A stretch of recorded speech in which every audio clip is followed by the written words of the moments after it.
Hey, hi everyone. So I'm back with another chapter of class 7 science NCERT, that is respiration in organisms.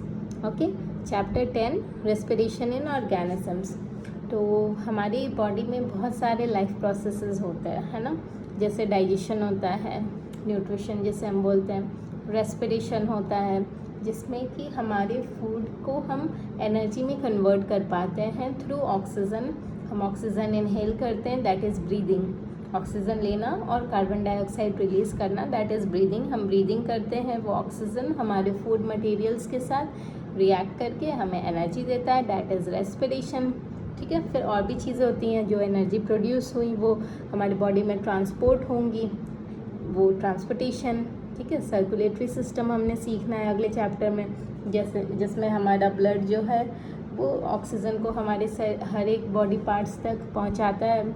फिर कुछ waste material create होता है, वो शरीर के बाहर जाता है, दैट इज़ एक्सक्रीशन। ठीक है, तो बेसिकली लाइफ प्रोसेसेस होते हैं खाना लेने से लेकर के वेस्ट मटेरियल निकल जाने तक का, that all comes under life processes. ठीक है, तो न्यूट्रिशन हमने पहले के क्लासेस में सीखा कि कैसे हम फूड को इनटेक करते हैं, क्या हमारा मोड होता है, आइदर वी आर ऑटोट्रॉपिक और वी आर हेटरोट्रॉपिक, खुद से बना पाते हैं या फिर किसी और पर डिपेंडेंट हैं, फोटोसिंथेटिक हैं या केमोसिंथेटिक हैं, जो भी है हमने पहले सीखा है। तो इस वाले चैप्टर में हमें रेस्पिरेशन सीखना है। ठीक है, कि हमारे बॉडी में क्या रेस्पिरेटरी प्रोसेसेस होते हैं। So introduction, respiration is the biochemical process by which organisms obtain energy by breaking down food. Respiration एक ऐसा प्रोसेस है जिसमें कि हम एनर्जी को ऑब्टेन करते हैं। कैसे? तो हमारा जो फूड हमने न्यूट्रिशन के थ्रू लिया था, न्यूट्रिशन प्रोसेस के थ्रू, उसको ब्रेक डाउन करके हम एनर्जी लेते हैं। ठीक है, and that is called respiration.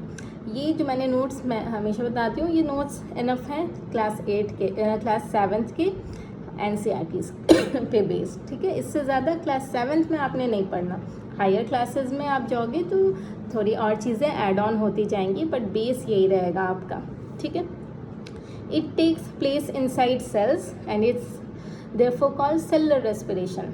अब आप जानते होंगे कि हमारे जो भी लिविंग ऑर्गेनिजम्स होते हैं उनका बेसिक यूनिट सेल होता है, यानी एक एक सेल मिल करके हमारी बॉडी में टिश्यू बनाता है, फिर वो टिश्यूज़ मिलकर ऑर्गन, और फिर ऑर्गन सिस्टम, और फिर ऑर्गेनिज्म बनाता है, यानी कि हम जैसे लोग बनते हैं। तो हमारे अंदर जो भी रेस्पिरेशन या बेसिक लाइफ प्रोसेस होते हैं वो एक एक सेल के अंदर होते हैं, इसलिए इनको हम कह रहे हैं सेलुलर रेस्पिरेशन। ठीक है, सेल से डिराइव्ड है cellular respiration. Energy release is used for all life processes. जैसे हमने कहा, हम फूड क्यों लेते हैं? ताकि हमें एनर्जी मिल सके और हम जीवन के प्रोसेसेस को कर पाएँ, वर्क हमारा कंप्लीट कर पाएँ, लाइफ प्रोसेसेस। तो ये जो एनर्जी रिलीज़ हो रही है वो हमारे लाइफ को कैरी ऑन करने में, लाइफ प्रोसेसेस में इस्तेमाल हो जा रही है। Okay, so breathing and respiration. अब मैंने आपको बताया कि ऑक्सीजन का लेना और कार्बन डाइऑक्साइड को रिलीज़ करना इज़ कॉल्ड ब्रीदिंग, और इस ऑक्सीजन को लेकर के फूड के साथ रिएक्ट करना और फिर उसका इस्तेमाल हो जाना हमारे काम शरीर में, और वेस्ट मटेरियल के तौर पे ऑक्सीजन का रिलीज़ आउट हो जा कार्बन डाइऑक्साइड का रिलीज़ आउट हो जाना, ये पूरा प्रोसेस रेस्पिरेशन है। डिफरेंस क्या है? ब्रीदिंग में सिर्फ ऑक्सीजन ले रहे हैं, कार्बन डाइऑक्साइड छोड़ रहे हैं, लेकिन रेस्पिरेशन में हम ऑक्सीजन ले रहे हैं, फूड के साथ रिएक्ट करा रहे हैं, वो इस्तेमाल हो रहा है सेल के द्वारा, और फिर हमारे सेल से वेस्ट मटेरियल भी रिलीज़ आउट हो रहा है, कार्बन डाइऑक्साइड रिलीज़ हो रहा है। द होल प्रोसेस, इंस्पिरेशन यानी कि ऑक्सीजन लेना, एक्सपिरेशन यानी कार्बन डाइऑक्साइड रिलीज़ करना, ये पूरा प्रोसेस रेस्पिरेशन होता है। Okay, so breathing is the mechanical process of inhalation and exhalation. Inhalation मतलब ब्रीदिंग इन ऑक्सीजन, और एक्सहेलेशन मतलब ब्रीद आउट कार्बन डाइऑक्साइड। और respiration is the chemical breakdown of food releasing energy. और respiration क्या है? कि उसका इस्तेमाल करके केमिकली हम फूड को ब्रेक डाउन कर रहे हैं। ठीक है, फूड में से एनर्जी को हम ब्रेक करके यूटिलाइज कर रहे हैं। ठीक है, टेक आउट कर रहे हैं। Both processes are interconnected but different. बहुत लोग रेस्पिरेशन को ब्रीदिंग ही समझ लेते हैं, बट दोनों कनेक्टेड हैं पर अलग अलग हैं। ठीक है, ब्रीदिंग एक इनहेलेशन एंड एक्सहेलेशन, और respiration is complete process. Next है टाइप्स ऑफ रेस्पिरेशन। रेस्पिरेशन कितने तरह के होते हैं। सो एरोबिक रेस्पिरेशन अकर्स, एरोबिक यानी एयर के प्रेजेंस में, एयर से क्या चाहिए basically oxygen, so in presence of oxygen. Aerobic respiration occurs in presence of oxygen, releases more energy. तो हमारे ऑक्सीजन का इस्तेमाल करते हुए जो रेस्पिरेशन होता है, यानी जनरली केस में हमारे जैसे ऑर्गेनिजम्स यानी कि well developed organisms, plants, animals जो भी हैं, ह्यूमन बींग्स, जनरल केसेस में ऑक्सीजन लेते हैं और रिलीज आउट करते हैं, तो वो होता है एरोबिक रेस्पिरेशन और इसमें ज़्यादा एनर्जी मिलती है। ठीक है। Anaerobic respiration occurs without oxygen. Anaerobic respiration क्या होता है, जिसमें कि ऑक्सीजन की ज़रूरत नहीं होती, जो कि माइक्रो ऑर्गेनिजम्स में जनरली देखने को मिलता है। ठीक है, बैक्टीरिया वगैरह। In yeast glucose breaks into alcohol and carbon dioxide. जैसे फॉर एग्जांपल ईस्ट जैसे मॉलिक्यूल्स में ग्लूकोज जो है, यानी कि जो हमारा फूड में मेनली ग्लूकोज ही होता है जो हम लेते हैं, है ना। सो ग्लूकोज को अल्कोहल में ब्रेक कर रहा है और फिर कार्बन डाइऑक्साइड रिलीज आउट हो रहा है। और हमारे शरीर में भी क्या होता है, कभी कभी ये जो ईस्ट का प्रोसेस था फर्मेंटेशन में, ये एनारोबिक है, मतलब इसमें ऑक्सीजन की ज़रूरत नहीं। उसी तरह हमारे बॉडीज़ में समटाइम्स क्या होता है, जनरल केसेस में एरोबिक रेस्पिरेशन यानी ऑक्सीजन की ज़रूरत होती है, पर इन सम केसेस क्या होता है, हमारा मसल्स जो होता है वो हमारे ग्लूकोज को लैक्टिक एसिड में without presence of oxygen convert कर देते हैं। जैसे कि जब क्या होता है कि हम बहुत ज़्यादा एक्सरसाइज करते हैं तो हमारे शरीर में क्रैम्प्स हो जाते हैं, है ना।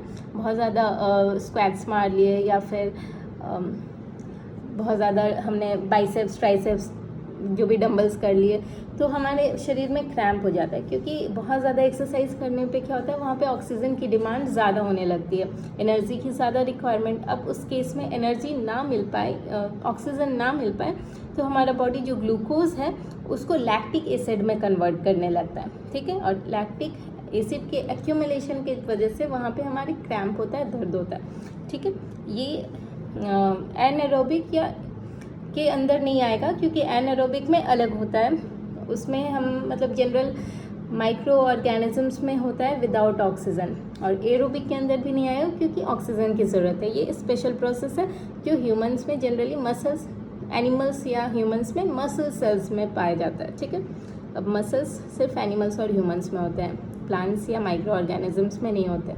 ठीक है, नाउ ह्यूमन रेस्पिरेटरी सिस्टम। ठीक है, हमारे रेस्पिरेटरी सिस्टम को हम देखने की कोशिश करते हैं, तो एयर इंटर्स थ्रू नॉसल्स। अब हमारी जो रेस्पिरेशन का प्रोसेस है वो स्टार्ट कहाँ से होगा, वो ऑक्सीजन के इन्हेलेशन से स्टार्ट होगा, यानी कि ऑक्सीजन हम लेंगे नाक से, तो हमारे नॉस्ट्रल्स से शुरू होगा, फिर हमारे नाक के अंदर का जो कैविटी है नसल कैविटी उसमें जाएगा। नसल कैविटी के बाद जो विंड पाइप होती है, ट्रैकिया, मैं यहाँ पे फ़ोटो मैंने लगाया है, ये इसको ध्यान देना कि नॉस्ट्रल के अंदर से ऑक्सीजन जाएगा, अंदर में नसल पैसेज मिलेगा, खाली जगह नसल कैविटी, उसके थ्रू ट्रैकिया में।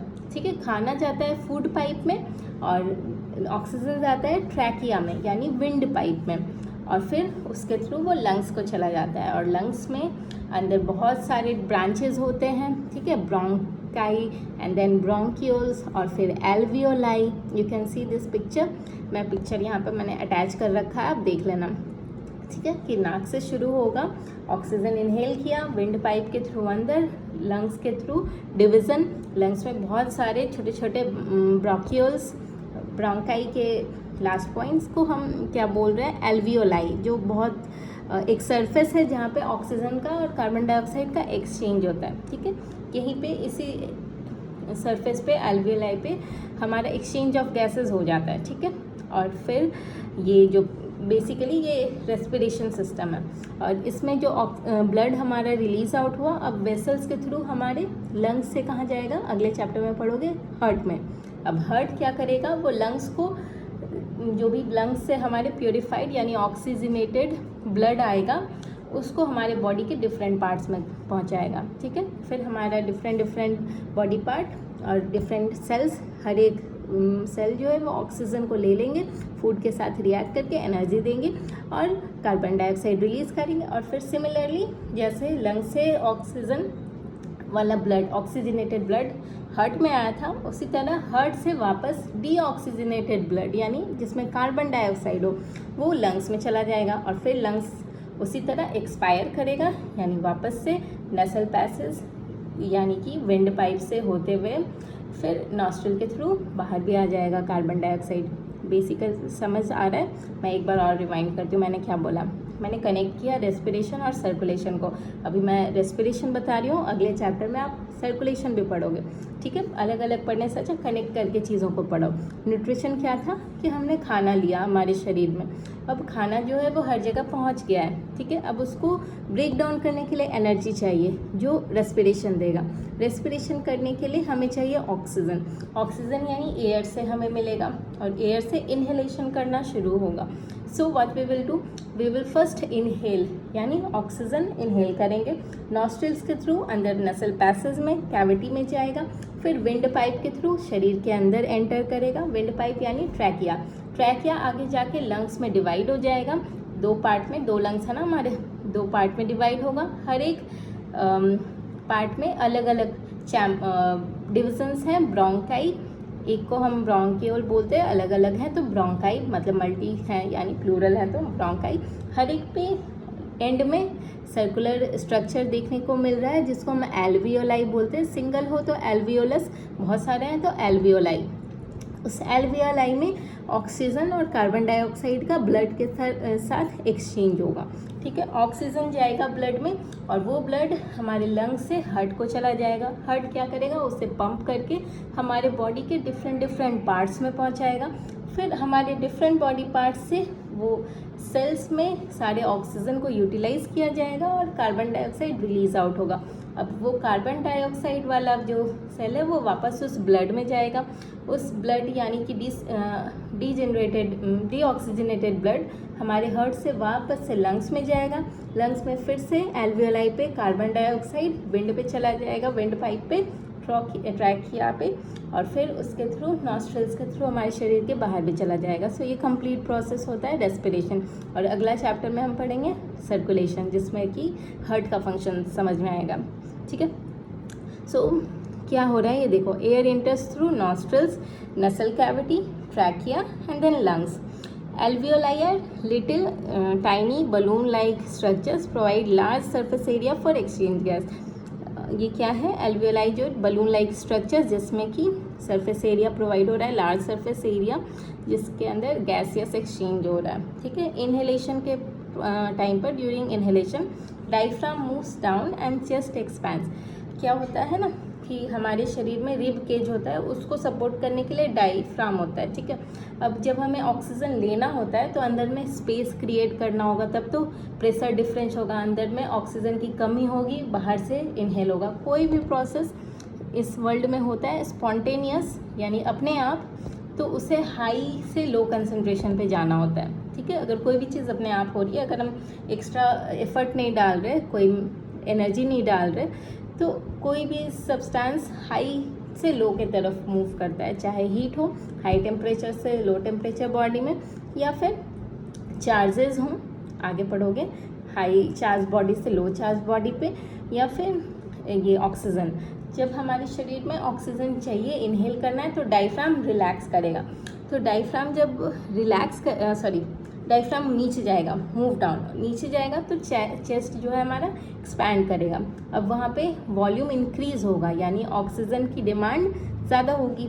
क्यों? क्योंकि वॉल्यूम एक्सचेंज इंक्रीज हो रहा है चेस्ट का, तो हमारे अंडर ऑक्सीजन की कमी हो रही है, जगह बन रही है ऑक्सीजन को लेने के लिए। तो फिर हाई से लो हमारे अंदर इनहेल हो जाएगा ऑक्सीजन, और एक्सेलेशन के टाइम पे डायफ्राम जो है वो रिलैक्स करेगा, ऊपर हो जाएगा, और फिर हमारा जो चेस्ट है वो कॉन्ट्रैक्ट होगा, तो फिर यानी वॉल्यूम कम हो जाएगा। तो वॉल्यूम कम हो गया, प्रेशर बढ़ गया यानी कम जगह पे ज़्यादा कार्बन डाइऑक्साइड हो गया। अब बाहर में इन्वायरमेंट में carbon dioxide in respect of our chest body cavity वो कम है, क्योंकि बाहर वॉल्यूम ज़्यादा है, कार्बन डाइऑक्साइड कम, हमारे चेस्ट में वॉल्यूम कम है, कार्बन डाइऑक्साइड ज़्यादा, तो वो रिलीज़ आउट हो जाएगा, ठीक है। बस इतना याद रखना कि इनहेलेशन के टाइम पे डायफ्राम नीचे जाएगा, चेस्ट एक्सपैंड करेगा और ऑक्सीजन अंदर आएगा। एक्सेलेशन के टाइम पे डायफ्राम ऊपर जाएगा और चेस्ट जो है वो कॉन्ट्रैक्ट करेगा, कार्बन डाइऑक्साइड रिलीज आउट हो जाएगा। ठीक है। ब्रीदिंग रेट, ब्रीदिंग रेट क्या है? Breathing rate is the number of breaths per minute. हम 1 मिनट में कितनी बार सांस लेते हैं, यानी ऑक्सीजन एंटर और कार्बन डाइऑक्साइड रिलीज आउट करते हैं, ये हमारा ब्रीदिंग रेट होता है।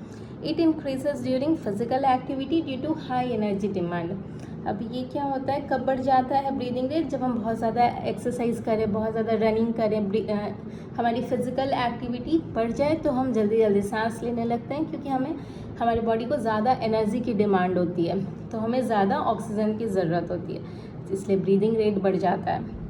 रेस्पिरेशन इन अदर ऑर्गेनिजम्स, अब हम तो जो भी रेस्पिरेशन कर रहे हैं, नोज़ से हेल्प ले रहे हैं, लंग्स के थ्रू कर रहे हैं। अलग अलग ऑर्गेनिजम्स में अलग अलग प्रोसेसेस हैं, अलग अलग ऑर्गन्स का इस्तेमाल होता है फॉर रेस्पिरेशन।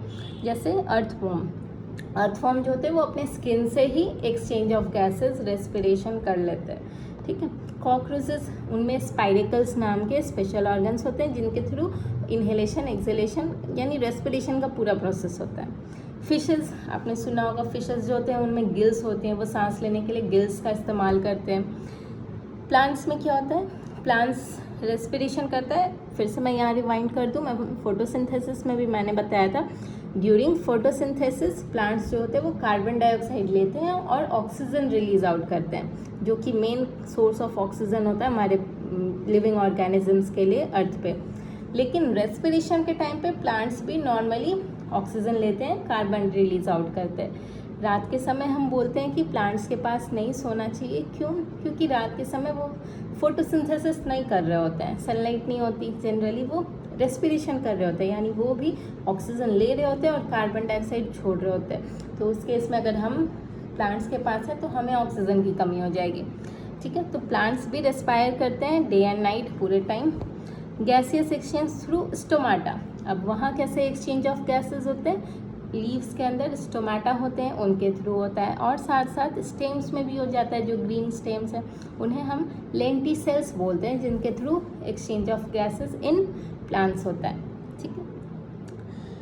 तो that's it for this chapter. मेरे को लगता है इससे ज़्यादा 7th क्लास में नहीं पढ़ना आपको, वैसे तो और भी चीज़ें हैं लेकिन वो हायर क्लासेस में। Okay, so that's it. Thank you and we will meet in another video.